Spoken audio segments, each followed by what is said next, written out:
Good morning. So I'm Jonathan Evans, I'm a consultant down in Exeter, but I also work for the Lot 2 contract analysis team, so doing some of the statistical analysis with the team in Bristol. So this project that I'm about to present was predominantly done by two MSc students, and it's actually an example of how you can use NJR data without actually asking for NJR data.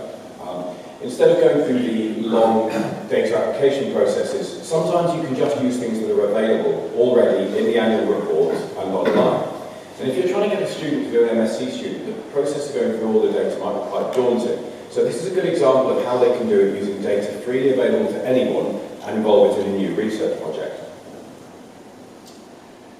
So most people in the room will be aware of dual mobility, but for those non-clinicians, this is a particular type of acetabulum component or cup that is thought to decrease the risk of dislocation. And essentially the reason for that is you've got a ball within a ball, so as the hip moves round, it gives you a bigger range of movements and a bigger head to try and prevent dislocation. Now, this was popularised in France and it's becoming more and more common. It's a solution to a problem. We can prevent dislocation. That's great. We should absolutely use it. However, whether it should be used in everyone and what the impacts in everyone are something slightly different. And that's what we wanted to set out with this paper.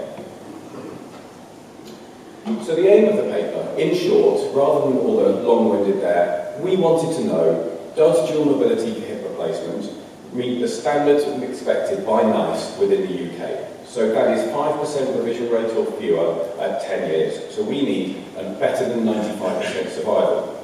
Whether that's the best survival rate we should be using, that's a discussion for another day, but that is what we're using at the moment. We used a methodology that we've had tried and tested before. We've had a number of publications using this, where we go out, we find case series, we find registry reports, and we join them all together and weight them by their standard error. And importantly here, the search for this paper was done in October 2021, and that gives you a good idea of how long it takes these things to get actually done and published. You can see here that there actually aren't that many series. There are only 9 case series met our criteria, and these are the only series that we found in all the registries. So despite the fact we looked in all the world's registries, we didn't come up with that many people. But overall, 10,000, 7,000, it's not small numbers, but it's not as big as we probably hoped. And this is the result. So the key headline here, as I said, you wanted to be higher than 95%. We were 96.26. So at 10 years, if you join all the people in registries together, then the survival of dual mobility hip replacements for elective primary hip replacement meets the NICE criteria. But we have to be aware that there are huge limitations to this. People only publish case series if it's got something good or something really bad, so then the stuff in the middle gets ignored. We don't know who the patients are that these constructs have gone into. These might have been in high-risk patients or low-risk patients. We can't extrapolate that to the general population. And as I said, this is old results, and it probably doesn't involve people who have a periprosthetic fracture that was fixed rather than revised.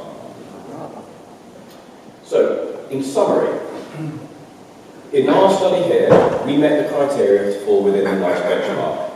But we need to be aware that the new component classification that you'll be hearing about over the coming months offers a new granularity in collection of data that we didn't have before. And as such, there is highly likely to be a large increase in the numbers of dual mobility that we see going into the registry over the last year or so. And I mean a large increase that is not likely to reflect previously missed, or it is likely to reflect previously missed cases that weren't reported in these registries. It might also reflect use in non-high-risk cases. So we need to be aware and keep an eye on the National Joint Registry to see what these results, how these results change over the next year. Thank you very much.